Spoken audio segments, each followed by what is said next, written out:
All right, we just unrolled our can of Pillsbury crescent rolls here.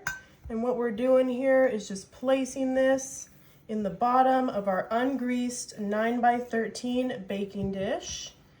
Make sure that's covering the bottom entirely, and you just want to go ahead and press in all the seams. And now that all of our seams are sealed, super fun stuff here. We've got some cheese slices. I'm using Colby Jack, and I'm just gonna line these cheese slices up all on the bottom or the top of my crescent dough here. This recipe is so easy, so delicious, and it's a nice, fun twist on a classic. Now that we have our cheese, we have here some budding? I don't know. There's no N, huh? Buddig. Interesting name. And this is just the honey ham. Ooh, it's thin. The little snack slices of deli ham. And I'm just gonna put these directly on top of my Colby Jack cheese here. Okay, now that we got our ham on there, I'm just coming in with some more of my Colby Jack here. Let me know what cheese you guys would use. Let me know if you'd stick with Colby Jack or if you're traditional and you would use Swiss for this recipe. And then I just have another pack of the Buddig sliced ham. Look at that. It's like paper. It's so thin. Wow. But hey, less calories, right? And you can totally double up on this. If you want, and you can also use turkey. You don't even need to use ham, or you could use sliced chicken, whatever you prefer.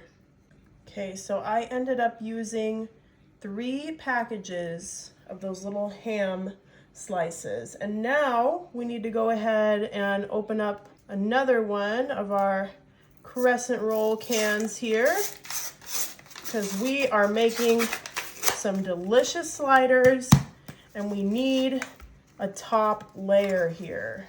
There we go. And just unroll it. You know how to do this. Unroll it. And I find the colder, oop, there's my clocks. The colder your dough, the better. It's easier to work with.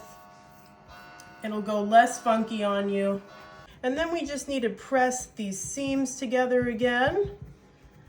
Flatten out those excess corners and edges. Awesome. Okay, now once you have that all done, I have here a bowl with just 4 tablespoons of melted butter. I'm gonna put that right there. And then I have some Worcestershire sauce. I believe that's how you say it. And then you just need 1 tablespoon of that. Then I have the Grey Poupon Dijon mustard, 1 tablespoon of that as well. Then I have some minced onion. Do a nice sprinkle of that in there, as much or as little as you like.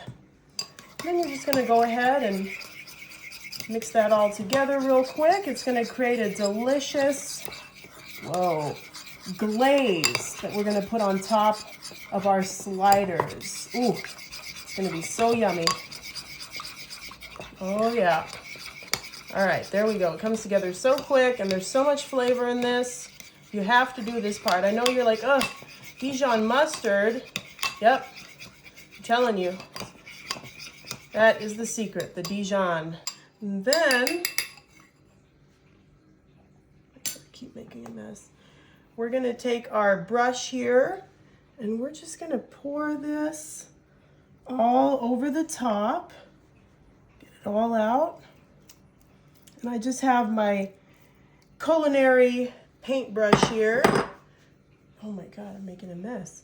Just so I can evenly brush our delicious glaze all over the top of our crescent dough here. Oh yeah, it smells so yummy already, and we haven't even cooked it. Oh yeah, that looks awesome. But we have to add some poppy seeds, right? That is tradition. They come out kind of fast, so be careful that you don't add too many. And I have heard that poppy seeds can make you fail a drug test. I don't know if that's true or not. Have you guys heard this before? Let me know if that is true or false information. All right, we've got all our poppy seeds on there, nice and even. That looks great.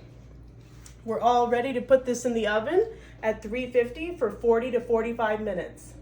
Oh my goodness, this smells so good. Oh, I'm so excited. Oh yeah. Oh, it's nice and fluffy but crunchy at the same time. Oh, I hope this is cutting through. I like this spatula because it's cute. Oh, let's see if it works. Okay, let's get some of this goodness out of here.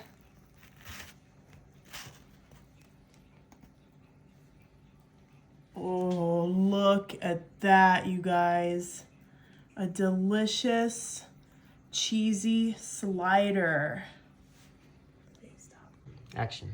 Watch this. Oh, look at that delicious inside. Oh, let's try it. Mmm. Mmm. Oh my goodness. Mmm. You have to make this.